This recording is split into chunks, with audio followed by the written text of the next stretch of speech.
দর্শক, চায়নাদের মাথায় সৃষ্টিকর্তা এত বেশি বুদ্ধি দিয়েছে যে বুদ্ধিগুলো দিয়ে যে কোনো সাধারণ জিনিস দিয়ে তারা অসাধারণ কোনো কিছু তৈরিতে পৃথিবীর চ্যাম্পিয়ন। ভিডিওটা পুরোপুরি দেখলে অনেকটা অবাক হবেন। দেখুন, যে ধুন্দল সবজিগুলো আমরা সবজি হিসেবে খাই, ওই ধুন্দলের ভেতর যে খোসা থাকে ওইটা ওরা ওই ধুন্দল, পাকা ধুন্দল থেকে খোসাটা বের করে কয়েকটা প্রসেসিংয়ের মাধ্যমে মেশিনে নিয়ে এসে একটা ফ্রেম তৈরি করছে। দেখুন, ওরা জুতো তৈরি করবে। দেখুন কি চমৎকার, পুরো প্রক্রিয়াটি কিন্তু কয়েকটা ধাপে আছে, দেখতে থাকুন। দেখুন, তলার অংশটা তৈরি করা হয়ে গেছে, ওটা সাইডে রেখে ওরা কিন্তু আবার সাদা কাপড় নিয়েছে। এটা কি করে একটু পরে গিয়ে বুঝতে পারবেন, দেখতে থাকুন ভিডিওটা। তারপরে এই সাদা যে কাপড়, সেই কাপড়টাকে নির্দিষ্ট পরিমাপ করে ভাঁজ করে ওটা কেটে নিচ্ছে। এটা দিয়ে কি তৈরি করা হবে সেটা আমরা দেখবো একটু কিছুক্ষণের মধ্যে। তারপরে ওইটা আরেকটা ফ্রেমে নিয়ে এসে সুন্দরভাবে লম্বা করে কাটা হচ্ছে। তারপরে দেখুন, এখন কাপড় নিয়েছে ওরা।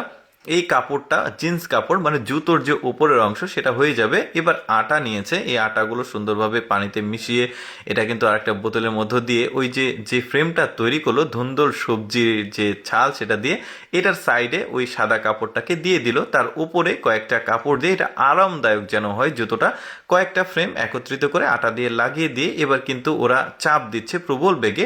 এই চাপ দেওয়ার কারণটা হচ্ছে জুতোগুলো যেন মজবুত থাকে। এরপরে এই সুতো দিয়ে এরা চমৎকারভাবে তলার অংশটুকু সেলাই করে নিচ্ছে।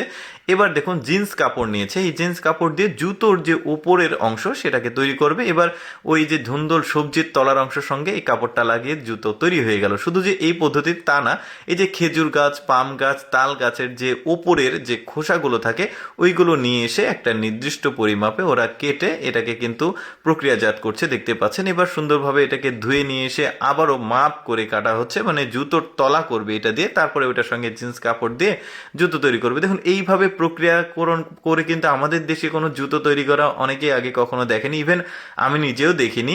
তো ওদের বুদ্ধিগুলো আসলে চমৎকার। তো যা হোক, ওরা ওই খেজুর গাছের যে ছাল ওইটা দিয়ে কিন্তু ওইটা তৈরি করে ফেলেছে। এবার আগের প্রক্রিয়াতে তারা কাপড়টাকে সুন্দরভাবে ভাঁজ করে নিয়ে নির্দিষ্ট মাপ করে এটাকে কেটে, দেখতে পাচ্ছেন, এখন তৈরি করবে জুতোর যে তলার অংশ হয়েছিল ওই তলার অংশের সাইডের যে কাপড় সেটা আঠা দিয়ে লাগাবে। দেখুন, এটা হয়ে গেছে। আবারও আরেকটা মেশিনে নিয়ে এসে সুন্দরভাবে এটা কাটা হচ্ছে, তারপরে আটা গলিয়ে নেওয়া হচ্ছে, দেখতে পাচ্ছেন।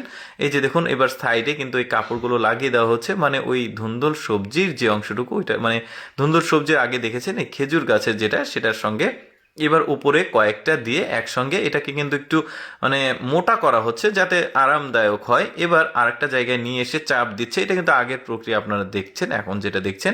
এবার এই যে দড়ি দেখতে পাচ্ছেন, এই দড়িগুলো দিয়ে এটাকে সুন্দরভাবে সেলাই করে দেওয়া হবে। দেখুন কি চমৎকার বুদ্ধি, এগুলো কিন্তু খুবই আরামদায়ক মানে জুতো। তো যাই হোক, আমি আসলে সবসময় চেষ্টা করি আপনাদের সামনে অ্যাকচুয়ালি একদম অদেখা ভিডিওগুলো উপস্থাপন করতে, যেগুলো দেখার সুযোগ মানুষের খুবই কম হয়। এইরকম ভিডিও প্রতিদিন দেখতে আমাদের লেটস গো ফেসবুক পেজটি ফলো রাখুন। এই ভিডিওটি কেমন লাগলো কমেন্ট করে জানাবেন।